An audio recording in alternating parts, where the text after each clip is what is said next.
The soil was still wet when the tiny fingers broke through. 3-year-old Torsten had been digging for 17 minutes. His small nails torn and bleeding, when his hand touched something cold. Something that moved. "Mama's cold. Mama's cold." His screams shattered the midnight silence of the Solvang estate, echoing across the frozen Norwegian hills. But the woman buried 6 feet beneath that unmarked grave wasn't dead. She was listening, counting, remembering every face that had thrown dirt upon her living body. And when her hand finally broke through that soil, clutching her son's tiny wrist, she made a vow that would burn the most powerful family in Bergen to ashes. This is the story of Astrid Helgadottir, the woman they buried alive, the mother who crawled from her own grave, and the vengeance that would make the Solvang name synonymous with destruction. But I need you to do something first. Drop a comment right now telling me which city you're watching from so I can send you a hug.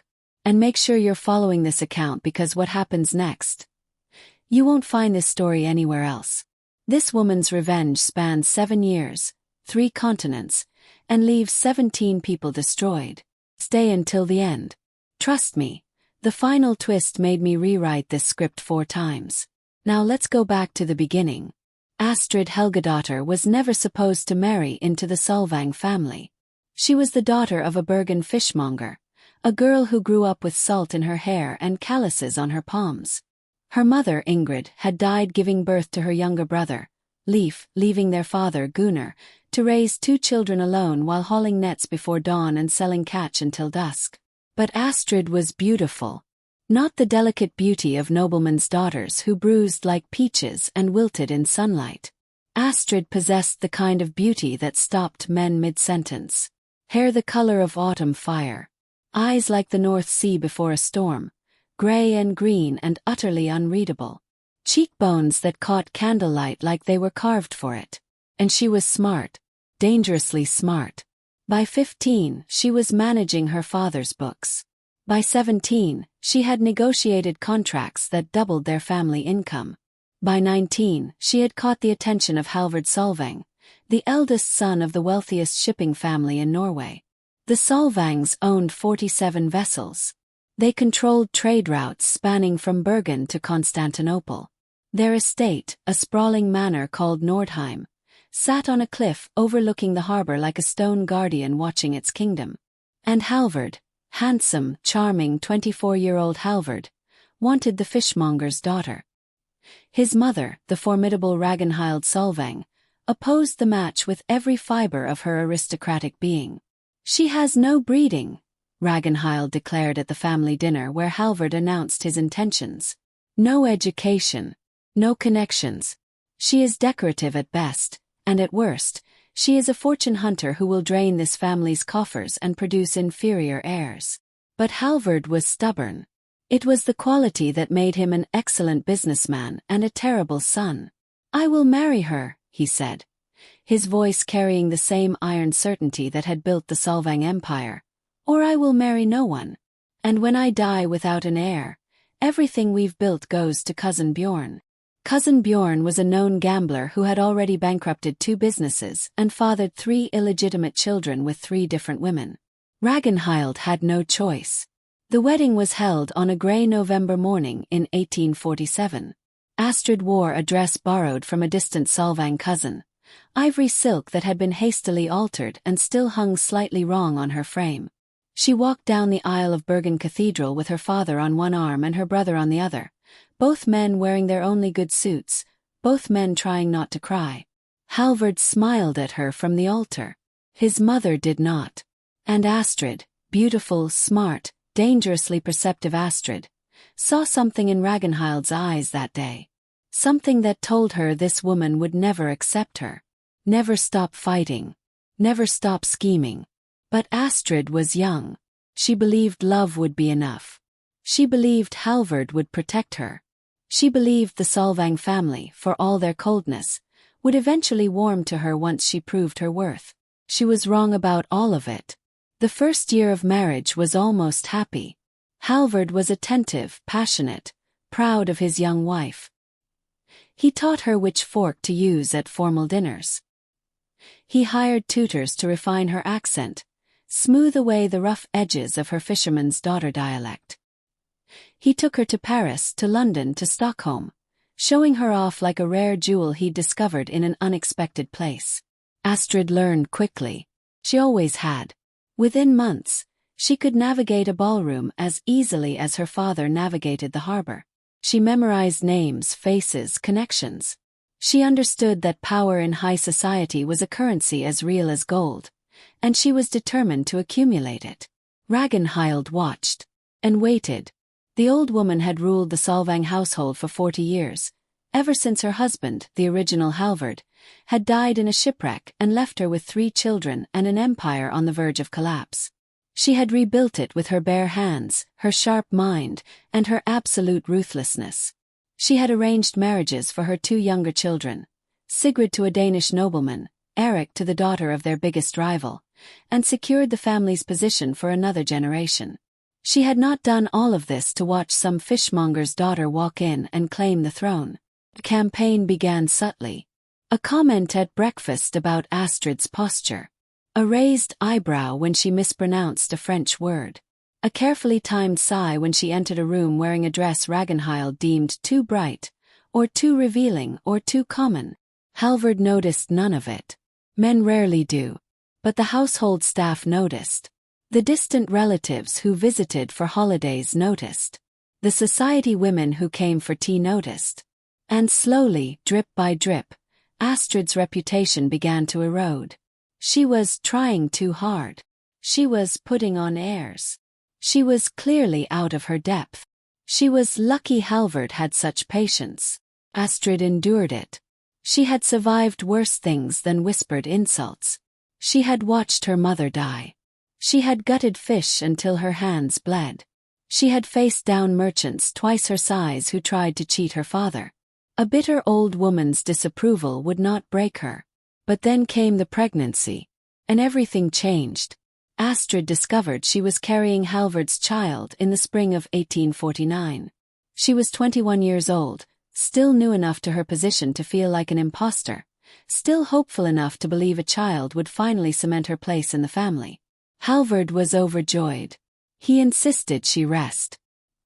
He brought her flowers from the garden, books from his library, sweets from the finest confectioner in Bergen.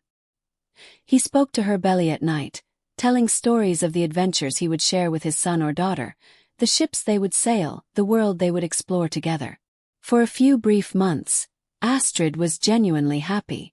She should have known it wouldn't last. The labor began 3 weeks early, on a stormy September night when the wind howled so fiercely it seemed the manor itself might be torn from its cliff. Halvard was not there. He had sailed to Copenhagen on business, promising to return before the baby came. But the baby had not waited. Astrid labored for 19 hours with only the household midwife and 2 servant girls to attend her. Ragnhild appeared once, briefly, standing in the doorway with an expression of clinical detachment. "If the child is a boy," she said, "he will be named after his grandfather." And then she left. At dawn, as the storm finally broke and the first rays of pale sunlight crept through the window, Astrid screamed one final time, and a baby's cry filled the room. "A boy," the midwife announced. "A perfect, healthy boy." Astrid reached for her son with trembling arms. He was red-faced and wailing, his tiny fists clenched against the cold world he'd just entered. But when she held him against her chest, when his skin touched hers, he quieted instantly. His eyes, already that same strange gray-green as hers, seemed to focus on her face with impossible recognition. "Torsten," she whispered, ignoring Ragnhild's decree. "Your name is Torsten. It means Thor's stone. You will be unbreakable, my love. No one will ever hurt you." It was the most sincere promise she had ever made. And the most impossible one to keep. Halvard returned a week later, bursting through the door of Astrid's chamber with a joy that filled the room like sunlight. "My son!" He gathered the baby from Astrid's arms, holding him high like a prize. "My perfect son! My heir!" Astrid watched her husband's face transform as he looked at the child, watched the love that softened his features, the pride that straightened his spine, and she allowed herself to believe that everything would be all right now. She was still so naive. The next 3 years passed in a blur of sleepless nights and stolen moments of happiness. Torsten grew from a fussy infant into a curious toddler, all wild red curls and boundless energy. He adored his mother with a ferocity that sometimes frightened the servants, screaming when she left the room, crying when anyone else tried to hold him, following her through the manor on unsteady legs like a tiny shadow. And Astrid adored him back. Every sacrifice she had made, every insult she had endured, every cold glance from Ragnhild, it was worth it. All of it. Because at the end of every day, she could hold her son and know that she had created something pure, something that was hers. But the Solvang family had other ideas about who Torsten belonged to. Began with small suggestions. Perhaps the boy should have a proper nursemaid now, Ragnhild said one morning over breakfast. Someone trained in managing children of his station. He should be learning languages, Eric added, the younger Solvang brother, married now and living in the estate's east wing. French at minimum. German if we want him prepared for business. His posture is already suffering, Sigrid commented during one of her visits from Denmark. You're coddling him, Astrid. Boys need discipline, not indulgence. Halvard listened to these suggestions. And gradually, against Astrid's protests, he began implementing them. A governess was hired, a severe woman named Helga with a face like weathered leather and a voice that could freeze water. She believed children should be seen and not heard, that affection was weakness, that discipline was the only path to character. She believed Astrid was ruining the boy. The young master cries when his mother leaves, Helga reported to Halvard one evening, not knowing, or not caring, that Astrid was listening from the hallway. It's unhealthy attachment. If you want him to become a proper Solvang, she needs to distance herself. Let me shape him. Astrid burst through the door. He is 3 years old. He is my son. I will not. You will.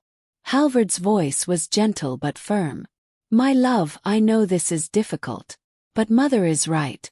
And Helga is right. We have to think about his future. About the legacy he will inherit. You don't want him to be weak, do you? Loving his mother doesn't make him weak. No. But needing her like he needs air, that's not love, Astrid. That's dependency. And dependency is dangerous. She stared at her husband, searching for the man who had defied his entire family to marry her. But that man was buried now, layered over with years of his mother's influence. His family's expectations, the weight of legacy pressing down on him like a physical force. I don't recognize you anymore, she whispered. Something flickered in his eyes. Pain. Regret.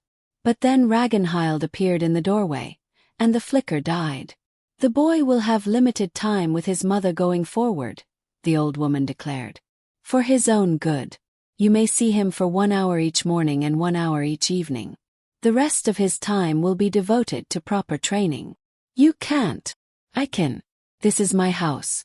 My legacy. And that child carries my blood, regardless of where his mother came from. Ragnhild's lips curled into something that was almost a smile. You've served your purpose, Astrid. You've produced an heir. Now let the real Solvangs raise him. Astrid looked to Halvard. He looked away. And something inside her, something she hadn't even known existed, shattered into 1,000 pieces. The restrictions on seeing Torsten were only the beginning. Over the next 6 months, Astrid was slowly, systematically erased from her own life. First came the accusations of hysteria. She flew into a rage over a minor disagreement, Halvard reported to the family physician, a man who had been treating the Solvangs for 30 years and owed his entire practice to their patronage. She's become unpredictable, emotional. I'm concerned for her mental state. The physician, a stooped man named Dr. Vidar, prescribed bedrest, then isolation, then a regimen of calming tonics that left Astrid drowsy and compliant, her thoughts swimming through fog, her protests dying on numb lips. She knew what they were doing. Even through the haze of whatever they were forcing her to drink, she knew. They were making her disappear. Bit by bit. Day by day. Erasing the fishmonger's daughter as if she had never existed. But she fought.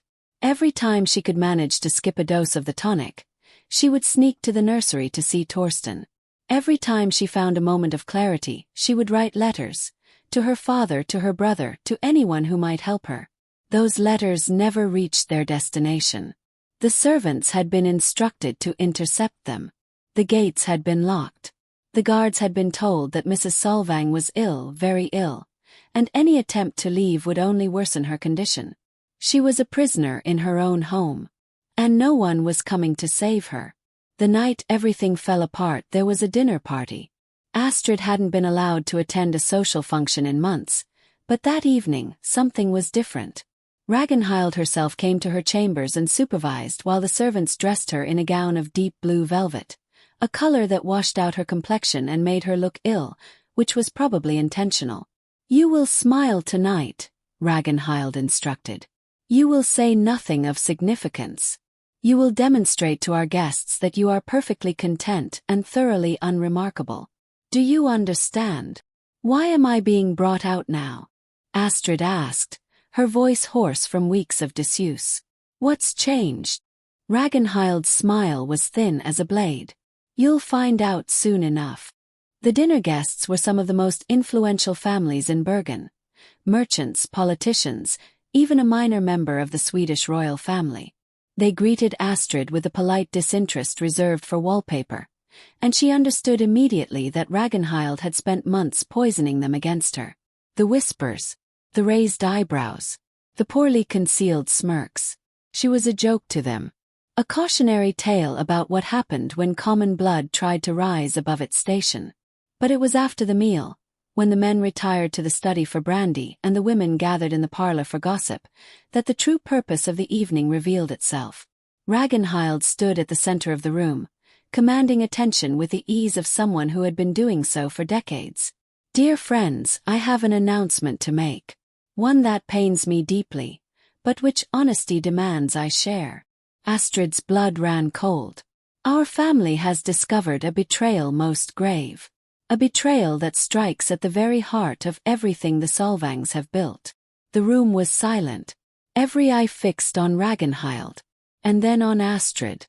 "My daughter-in-law," Ragnhild continued, her voice dripping with performative sorrow, "has been selling our shipping routes to the Vanberg family. She has been passing along confidential information that has cost us 3 vessels and nearly 400,000 kroner. Whispers, heads shaking in manufactured shock. "No." The word tore from Astrid's throat before she could stop it. "No, that's a lie. I would never. I haven't even left this house in months. How could I possibly? We have letters." Eric stepped forward, holding a bundle of papers. "Written in your hand, signed with your name, detailing our routes, our cargo, our schedules. The Vanbergs have been using this information to intercept our shipments, to destroy us from within. I never wrote those letters.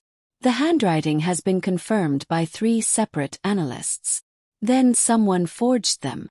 But even as she said it, she understood. The letters she had written, the desperate pleas for help that had been intercepted by the servants, must have been kept, studied, used to practice her handwriting until the forgery was flawless. They had used her own attempts at salvation to damn her. "Halvard." She turned to her husband, who stood in the doorway with an expression of stone. "Halvard, please. You know me. You know I would never betray this family. Please. I don't know you at all, apparently." His voice was cold. "Final. I thought I had married a woman of honor. Instead I married a spy. Traitor. And you have used our son, my son, as cover for your treachery. Our son. He is our son, and I have done nothing." 2 guards stepped forward and seized her arms. She fought. Of course she fought. She screamed until her throat bled. She kicked until her shoes flew off. She clawed at the hands holding her until she drew blood. But there were too many of them, and she had been weakened by months of drugged tonics, and in the end, They dragged her from the parlor like a wild animal being taken to slaughter.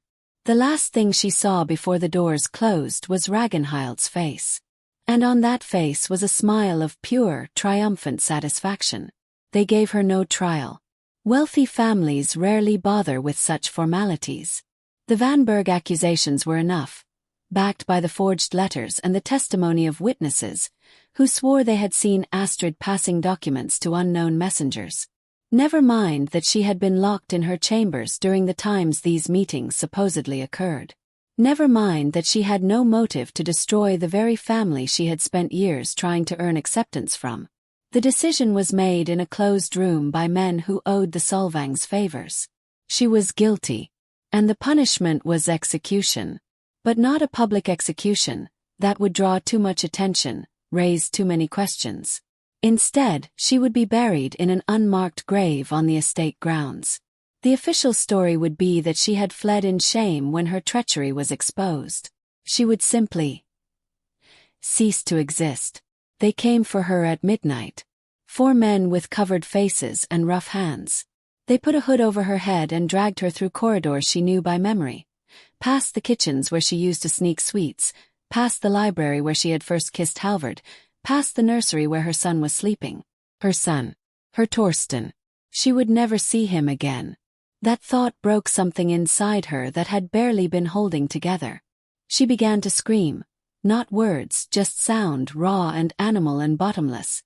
And she didn't stop even when they forced something into her mouth to silence her. They carried her outside. The night air was cold. She could smell earth. Fresh earth. Newly dug. And she understood. They weren't going to kill her first. They were going to bury her alive. The first shovelful of dirt hit her chest like a blow. She couldn't scream, the gag prevented it, but she could feel everything. The weight pressing down. The cold seeping through her thin nightdress. The texture of soil against her skin, in her hair, filling her ears. She thrashed. She fought. But her hands were bound and her legs were bound, and she was lying at the bottom of a pit 6 feet deep with 4 men standing above her, methodically covering her with the dirt that would become her tomb. This is how I die, she thought. This is how they erase me. But even as despair threatened to swallow her whole, another thought surfaced. Torsten. Her boy. He would grow up believing his mother was a traitor. Believing she had abandoned him. Believing the lies Ragnhild would tell. And that woman would tell such lies. Oh yes, she would turn Astrid into a monster in her son's memory, would use her absence as proof of her worthlessness. No, she would not let that happen. She would not die here. She would not give them the satisfaction. The dirt was reaching her face now. She closed her eyes, held her breath, and forced herself to think. Her hands were bound in front of her. A small mercy. The gag was cloth, not rope. And the men above were careless in their cruelty, more focused on finishing the task quickly than on ensuring its thoroughness. As the final shovelfuls fell and the sounds above grew muffled, Astrid began to work. She twisted her wrists against the bindings, ignoring the pain as the rope bit into her flesh. She pushed her tongue against the gag, working it down, until she could breathe through her mouth. She curled her body, creating a small pocket of air around her face. The weight of the earth was crushing, but not, she realized, as heavy as it should be. They had buried her quickly, too quickly. The soil was loose, not packed. And the grave was in the garden section of the estate, where the ground had been recently turned for planting. It was soft, workable. She could just pushed. Her bound hands found purchase against the dirt above her chest and pushed. Again. Time ceased to have meaning.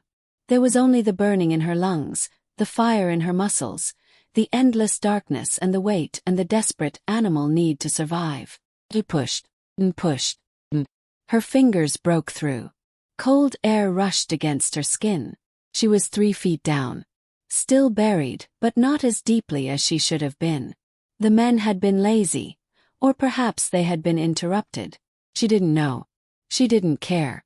She pushed again. Her hands emerged fully. Then her arms. Then, with a final surge of strength that came from somewhere beyond exhaustion, she pulled herself upward, the dirt falling away from her face, her shoulders, her body, until she was sitting in an open grave, gasping air like a woman drowning in reverse. She was alive. She was free. And she was going to burn them all. But first, Mama! That voice. That small, precious voice. She turned her head and saw him. Torsten, 3 years old, standing at the edge of the grave in his nightclothes. His face streaked with tears. His tiny hands covered in dirt. Mama cold, he said. Torsten help. Torsten dig. And Astrid understood. Her son, her impossible miraculous son, had somehow known. Somehow found his way out of the nursery, across the grounds, to this unmarked grave. Somehow started digging. The indentations in the soil around her suddenly made sense. The looseness of the dirt above her. The small handprints she had felt but hadn't registered. Her 3-year-old son had been digging. For her. Come here, my love. Her voice was barely a whisper, ruined by screaming and burial and rebirth. Come here. He ran to her, collapsing into her arms, and she held him tighter than she had ever held anything in her life. Mama's here, she promised. Mama's never leaving you again. Never. They hurt Mama. Yes, they did. Torsten hate them. She pulled back to look at her son's face.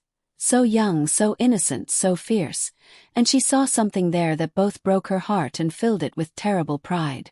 He remembered. He would always remember. Let me tell you something, my love, she whispered. Something important. Those people in that big house, they are not your family. They never were. Family doesn't hurt each other. Family doesn't lie. Family doesn't bury people alive. Then who is family? I am. I am your family. And you are mine. And together we are going to survive. We are going to grow strong. And one day. She looked toward the manor, its windows glowing in the distance like watching eyes. One day we are going to make them pay for what they've done. Torsten's small hand found hers. Promise. She squeezed his fingers. I promise. Getting off the estate was easier than Astrid had feared. The guards assumed she was dead. The staff was asleep. And she had spent years learning every path, every gate, every weakness in Nordheim's security. Knowledge gained during her captivity, stored away for a moment she had hoped would never come. She carried Torsten on her back as she crept through the gardens, past the stables, toward the servants' gate at the far edge of the property. Her body screamed in protest. She was bruised and bleeding and exhausted beyond anything she had ever experienced, but she didn't stop. She couldn't stop. Dawn was coming. When the sun rose, the household would wake. Someone would check her grave. And when they found it empty, she didn't want to think about what would happen then. The servants' gate was locked, but Astrid had anticipated that. She had watched the gardeners come and go for years, had noticed how they loosened the hinges rather than bothering with keys. A few minutes of work with a hairpin she had managed to keep hidden in her sleeve, and the gate swung open with a creak that seemed deafening in the silent night. They were free. But freedom, she quickly realized, meant nothing without safety. She couldn't go to her father. That would be the first place the Solvangs would look. She couldn't go to her brother, or any of her childhood friends, or anyone who had known her before her marriage. Every connection she had was a liability now. She needed to disappear. Completely. Utterly. As if Astrid Helgadottir had never existed. The next 3 weeks were the hardest of her life. She and Torsten walked by night and hid by day, sleeping in barns and abandoned buildings, eating whatever she could steal or scavenge. Her body healed slowly, painfully, leaving scars that would never fully fade. But her mind was sharper than it had ever been. She used the walking time to think, plan, to remember every lesson she had learned during her years among the Solvangs, and to consider how those lessons might be turned against them. She remembered their shipping routes, not as a traitor, never as a traitor, but as a wife who had listened when her husband talked about business. She remembered their rivals, the families they had crushed, the partnerships they had betrayed, the enemies they had made. She remembered their secrets, the affairs, the debts, the scandals hidden behind closed doors and sealed with threats. Information was power. And Astrid had more information than anyone realized. By the time she and Torsten reached the port of Stavanger, a city far enough from Bergen to offer anonymity, she had the beginnings of a plan. She would not seek immediate revenge. That would be suicide. Instead, she would build. She would gather resources, accumulate power, create a network of allies who owed her favors. She would become someone new, someone the Solvangs would never recognize, never suspect, never see coming. And when she was ready, when she was strong enough and wealthy enough and positioned well enough, she would strike. Not quickly, not mercifully, but absolutely. In Stavanger, she found a widow's boarding house run by an elderly woman named Solveig. Astrid paid for a room with a silver bracelet she had managed to hide from her captors, a wedding gift from Halvard, ironically enough, and gave her name as Freyja Gunnarsdottir. Solveig asked no questions. In Astrid's experience, women who ran boarding houses in port cities rarely did. "You're running from something," the old woman said on the third night, as Astrid sat by the fire with Torsten sleeping in her lap. "I won't ask what. But I'll tell you this.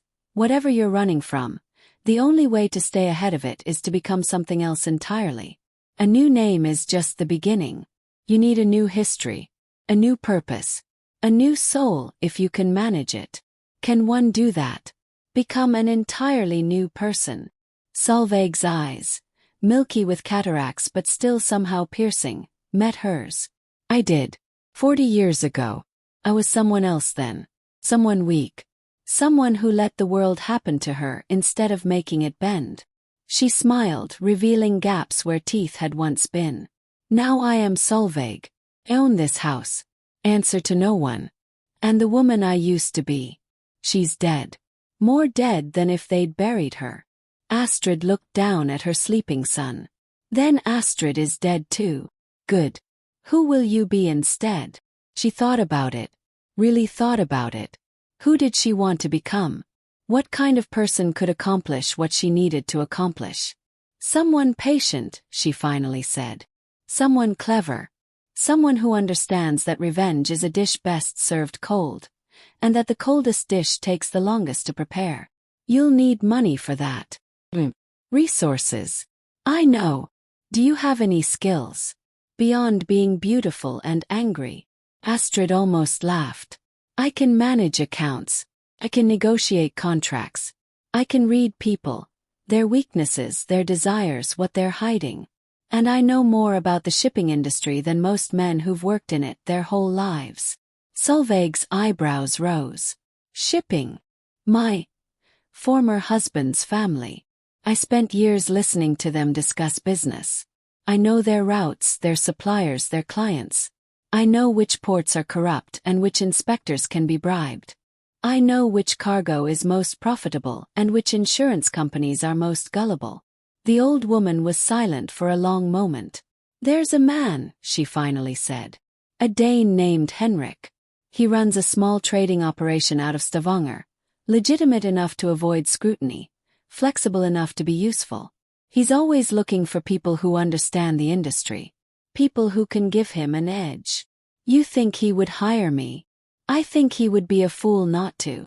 Solveig leaned forward. "But you must understand something, Freyja Gunnarsdottir.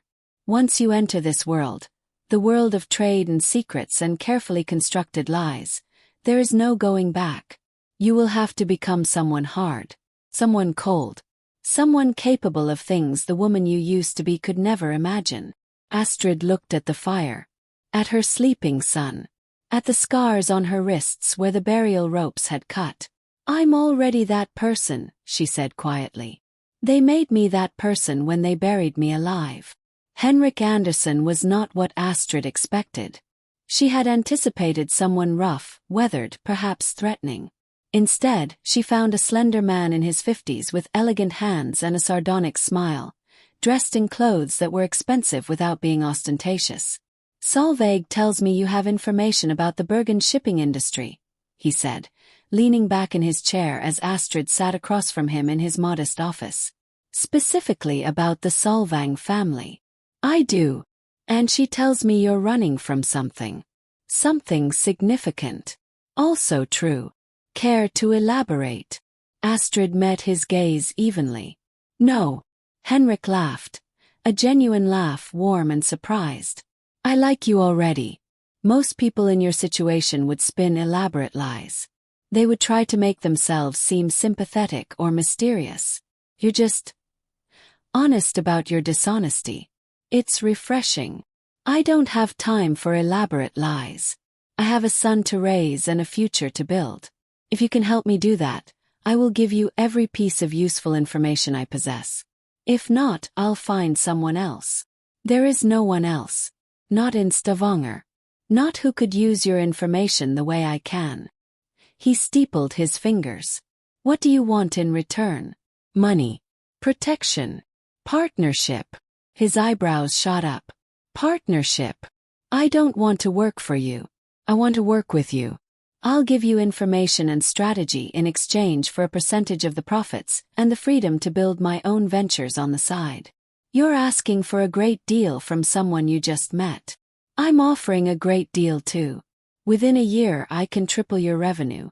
Within 5 years I can make you one of the most powerful traders in Norway. Within 10 years. Within 10 years, what? Astrid's smile was thin and cold. Within 10 years, I intend to be powerful enough to destroy the Solvang family completely. And you can either be part of that destruction and profit handsomely from it, or you can watch from the sidelines while I do it without you. Henrik stared at her for a long, measuring moment. You're serious? I was buried alive in an unmarked grave while my son screamed for me. I dug myself out with my bare hands. I walked for 3 weeks through the wilderness with a toddler on my back. She leaned forward. Do I look like someone who is not serious? Another pause. Then Henrik extended his hand. Welcome to the business, partner. The years that followed were a masterclass in transformation. Astrid, now Freya to everyone who met her, threw herself into trade with a ferocity that startled even Henrik. She worked 16-hour days, learning every aspect of the industry. She cultivated contacts in ports across Europe. She developed an eye for opportunity that bordered on supernatural. But most importantly, she learned patience. Revenge, she reminded herself daily, was not a sprint. It was a marathon. And the best marathons were won by those who paced themselves, who conserved their energy, who waited for the perfect moment to surge ahead. Torsten grew alongside her ambition. She hired tutors for him, the best she could afford, then better as their wealth increased. He learned languages. Norwegian, Danish, German, English, French. He learned mathematics, history, science. He learned fencing and horsemanship and all the skills a young gentleman would need to move comfortably through high society. But most importantly, he learned who he really was. You are Torsten Solvang, Astrid told him on his 8th birthday, the first time she felt he was old enough to understand the full truth. Your father was Halvard Solvang, heir to the greatest shipping fortune in Bergen. And your grandmother, your legal grandmother, tried to murder me because she thought I was beneath her. Torsten listened with an intensity that unnerved even her. They think I'm dead. They think we're both dead. Or that we fled in disgrace. They've probably told themselves whatever story makes them feel justified. But we're not dead. No, we're not. She cupped his face in her hands. Still so young, still so fierce, still so much her child. And one day when you're older, we're going to show them just how alive we are. I want to help. You will. But first you need to learn. You need to become someone they can't dismiss. Someone they'll never see coming. Can you do that? He nodded.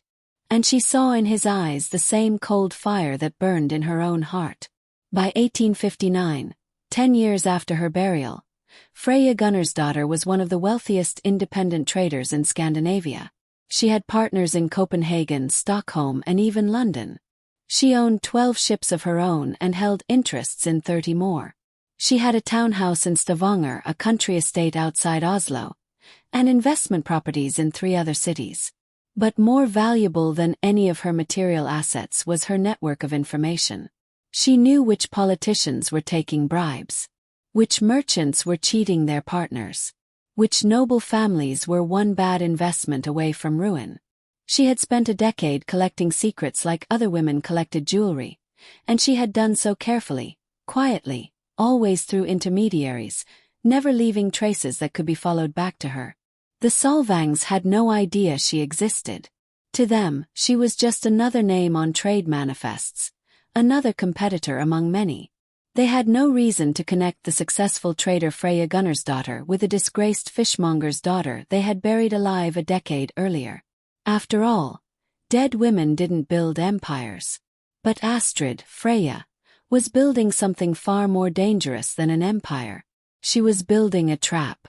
The first piece of her revenge fell into place entirely by accident. In the spring of 1860, Freyja attended a trade conference in Copenhagen. Among the attendees was a young man named Knut Eriksson, the nephew of Erik Solvang, and therefore Torsten's cousin. Knut was everything the Solvang family pretended to be. Charming, educated, cosmopolitan. But beneath the polish, Freyja quickly discerned something else. Something familiar. Resentment. "You seem troubled," she said to him during a break in the proceedings, approaching with the easy confidence of someone who had spent a decade learning to navigate rooms like this one. The conference not living up to expectations. Knut laughed bitterly. "The conference is fine. It's the company I'm forced to keep that greats. Oh, my uncle, Erik Solvang, treats me like a servant. I've managed his operations in Copenhagen for 5 years, and he still introduces me as the family's man in Denmark. Not a partner. Not an equal. Just help. That must be frustrating. You have no idea." He took a long drink from his wine glass. The Solvangs love to talk about family loyalty. But there are layers, you know. There's the inner circle, Halvard, Erik and their mother, that poisonous old spider, and then there's everyone else. We're supposed to work ourselves to death for the privilege of being associated with them, and be grateful for whatever scraps they toss our way. Freyja's heart raced, but her face remained perfectly neutral. "Tell me more about this inner circle." And Knut did. For the next 3 hours, he poured out years of accumulated grievances. He told her about the family dynamics, how Ragnhild controlled everything despite technically having retired, how Halvard had become increasingly withdrawn since the scandal with his first wife, how Erik was angling to take over when their mother finally died. He told her about the secrets, the failed investments they were hiding from their creditors, the political enemies they were desperately trying to appease, the cracks in their once impregnable empire. And he told her about Torsten. "The boy is something of a ghost," Knut said, slurring slightly after too much wine. "They don't talk about him. Or his mother. The official story is that she was a traitor who fled before facing justice. But," he leaned closer, conspiratorial, "there are rumors she was killed. Buried somewhere on the estate. Some of the older servants whisper about it. Say they heard screaming in the night, saw men carrying something to the gardens. And the child, raised by his grandmother, trained to forget he ever had a mother." Knut shook his head. "Poor bastard. He's 12 now, I think. Strange kid. Quiet. Watchful. Looks at his family like he's cataloging their sins." Freyja filed that information away. Her son was alive. And somehow, despite everything, he was still watching. Still waiting. The connection with Knut proved invaluable. Over the next 2 years, Freyja cultivated him carefully, meeting for business discussions that were really intelligence-gathering sessions, offering him small investment opportunities that made him feel valued, gradually positioning herself as the ally he had never had. He never suspected. Men rarely did. Through Knut, she learned everything she needed to know about the current state of the Solvang Empire. She learned about their debts, their enemies, their vulnerabilities. She learned which family members hated which other family members, which servants were loyal and which were disgruntled, which secrets they considered most dangerous. And she began to plan. The revenge would come in 3 stages. Stage 1. Financial destruction. She would use her network to undercut their trade routes, steal their contracts, and expose their hidden debts. By the time she was finished, the Solvang fortune would be in ruins. Stage 2. Social destruction. She would reveal their secrets, the bribes, the betrayals, the lies, to everyone who mattered. Their name would become synonymous with disgrace. Their allies would abandon them. Their enemies would circle. Stage 3. Personal destruction. She would confront them directly. She would show them her face, the face they had tried to bury, and watch as they understood that everything they had lost had been taken by a woman they had already killed once. But there was one complication. Torsten. Her son was still inside that house, still surrounded by the people who had tried to murder his mother. And she couldn't risk any action that might put him in danger. She needed to get him out. First, getting a message to Torsten was surprisingly easy. The Solvang household employed dozens of servants, and servants, even loyal ones, were always looking for extra income. Freya identified a young kitchen maid named Marta who had been repeatedly passed over for promotion, offered her a significant sum for a simple delivery, and waited. The letter was brief. To the young master, your mother is alive. She never betrayed your family. She was buried alive for refusing to disappear quietly. If you want to know the truth, meet me at the old fisherman's cottage near the North Dock on the next full moon. Come alone. Trust no one. The woman who gave you your name. She didn't know what to expect. Torsten had been raised by her enemies for 10 years. He might have been successfully indoctrinated. He might have forgotten her completely. He might even turn her letter over to his grandmother and lead soldiers to the meeting point. But she had to try. The full moon came on a clear October night. Freya arrived at the cottage early, checked every possible approach for signs of ambush, and settled in to wait.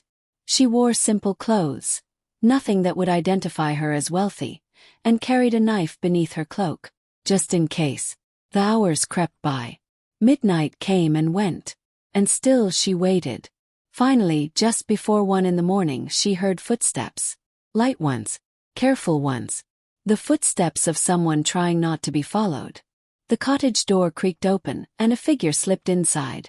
A boy of 13, tall for his age, with red hair and gray-green eyes that she recognized with a physical shock. Her son. Her Torsten. Standing before her for the first time in 10 years. Mother! His voice cracked on the word. Is it really? She stepped into the moonlight, letting him see her face. And his expression, the way it crumbled and rebuilt and crumbled again, joy and grief and rage passing across his features in rapid succession, told her everything she needed to know. He remembered. He had never stopped remembering. My boy. She opened her arms. My brave, beautiful boy. He crashed into her embrace with the force of a decade's worth of suppressed longing. He was taller than her now, almost a young man, but in that moment he was 3 years old again, digging in the dirt, crying out that Mama was cold.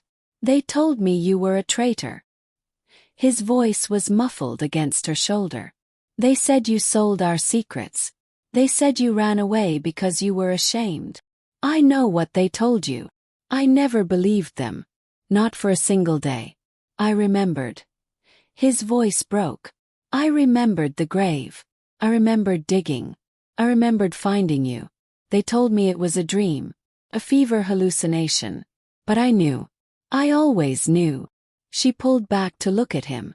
I'm going to destroy them, Torsten. For what they did to me. For what they did to you. I've spent 10 years preparing. But I need you to help me. Anything. I need you to stay. A little longer. I need you to keep pretending you're their loyal heir while I put the final pieces in place. Can you do that? His jaw tightened. It's what I've been doing my whole life. I know. And I'm so sorry. Don't be sorry. He met her eyes with an intensity that startled her. Be angry. Be ruthless. Be everything they were afraid you would become. She smiled, and for the first time in 10 years, the smile reached her eyes. I already am. Stage 1 began 6 months later. Freya had spent a decade building relationships with traders, shippers, and merchants across Europe. Now, she began to leverage those relationships against the Solvangs. First, she poached their most lucrative contracts. Where the Solvangs charged high prices and demanded long-term commitments, Freya offered flexibility and competitive rates. One by one, clients who had worked with the Solvangs for generations began switching their business. Then she targeted their trade routes. Using information from Canute and others, she positioned her ships to intercept the most profitable cargo lanes. The Solvangs found themselves perpetually one step behind, arriving in ports where competitors had already bought up the best goods. Finally, she attacked their finances. Through a complex web of intermediaries, she acquired their outstanding debts from various creditors, debts they had been comfortably managing for years. And then, without warning, she called them due. The Solvangs scrambled. They sold assets. They took out new loans at ruinous interest rates. They cut staff and cancelled investments and made desperate deals with former rivals. But it wasn't enough. By 1864, the once great Solvang Empire was hemorrhaging money. Their 47 vessels had been reduced to 23. Their fortune had shrunk by more than half. And their reputation, the foundation on which all else had been built, was beginning to crack. Stage 2 began. The secrets Freya had collected over a decade began to emerge, seemingly from nowhere. Anonymous letters arrived at newspapers, at government offices, at the homes of the Solvang's most important allies. Each letter contained proof of a different scandal. The bribed officials, the falsified cargo manifests, the competitors driven to ruin through sabotage and lies. The wife, the innocent wife, who had been accused of treason on false evidence and disappeared under suspicious circumstances. Bergen society was scandalized, then fascinated, then grimly satisfied. The Solvangs, after all, had spent decades looking down their noses at everyone around them. Watching them fall was a pleasure many people had secretly craved. Halvard was the first to break. The husband who had abandoned Astrid to her fate, who had stood silently while his mother destroyed her life, could not withstand the public humiliation. One morning, servants found him in his study with a pistol in his hand and a note on his desk. "I am sorry," it read, "for everything." When Canute relayed the news to Freya, she felt nothing.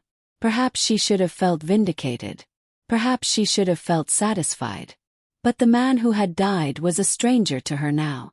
The Halvard she had loved, if he had ever truly existed, had vanished long before his body did. Erik Solvang tried to take control. But Erik had always been the lesser brother, the spare, the one who stayed in Halvard's shadow. Without his brother's reputation and his mother's guidance, he was hopelessly outmatched. His attempts to stabilize the family's position only accelerated its collapse. And Ragnhild, the poisonous old spider herself, was now 87 years old. She had watched her empire crumble, her son die, her legacy disintegrate. Some said she had gone mad with rage. Others said she simply refused to acknowledge what was happening, living in a fantasy world where the Solvangs were still the greatest family in Norway. Either way, she was no longer a threat. It was time for stage 3. The invitation arrived at Nordheim on a Tuesday morning in September 1865. It was printed on expensive paper, sealed with wax, addressed to the Solvang family, without any specific name. Inside was a single card. "You are cordially invited to attend a dinner at the Stavanger Grand Hotel on the occasion of a significant announcement. Attendance is mandatory. Refusal is not advisable. Your host awaits." There was no signature, no explanation, no hint of who had sent it or why. Erik wanted to ignore it. But the messenger who delivered it made clear, in no uncertain terms, that the person behind the invitation held evidence of additional Solvang crimes. Crimes that had not yet been made public. Attendance would allow them to negotiate. Refusal would result in immediate exposure.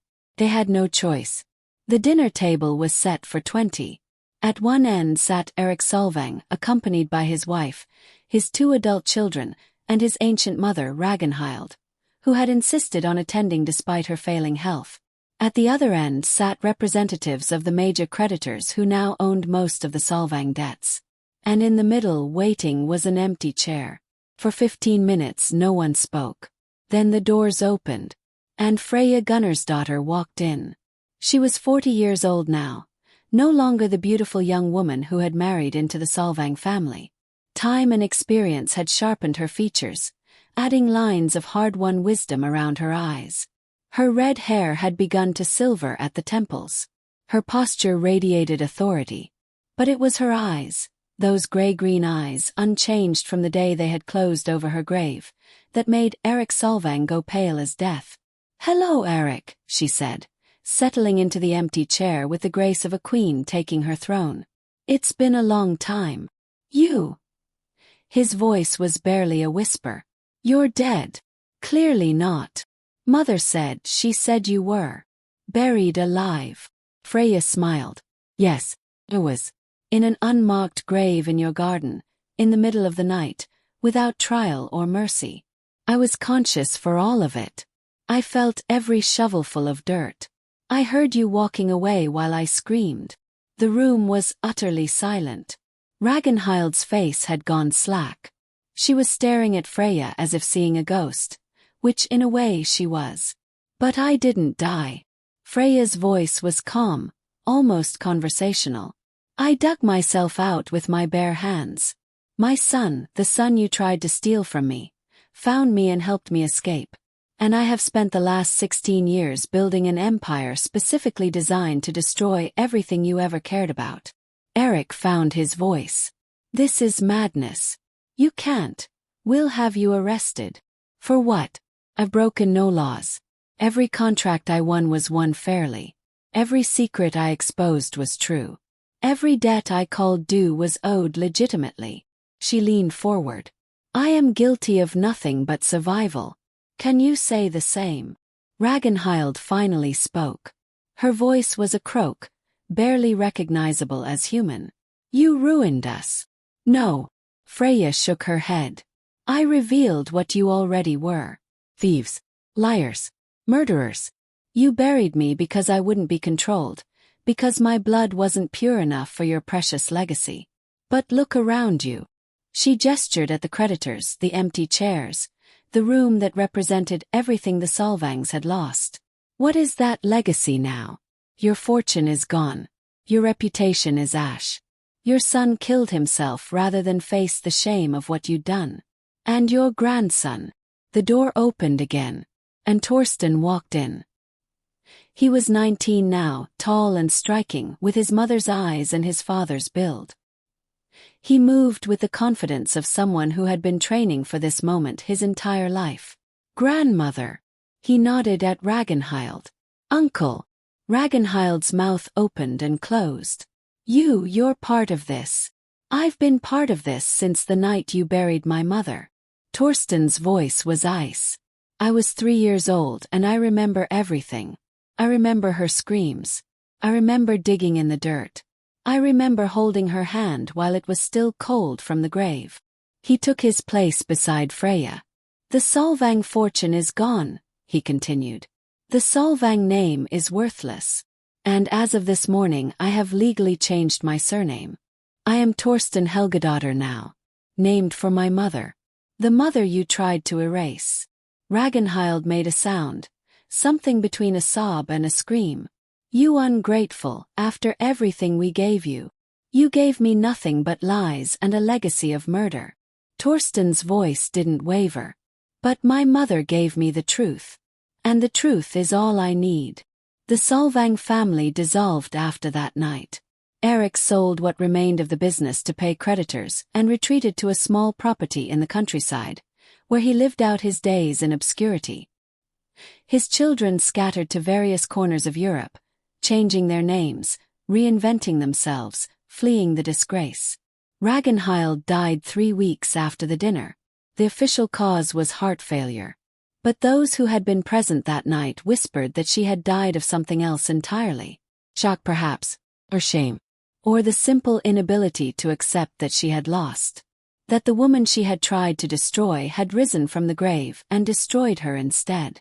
Freyja, no Astrid, she reclaimed her name after that night, lived for another 23 years.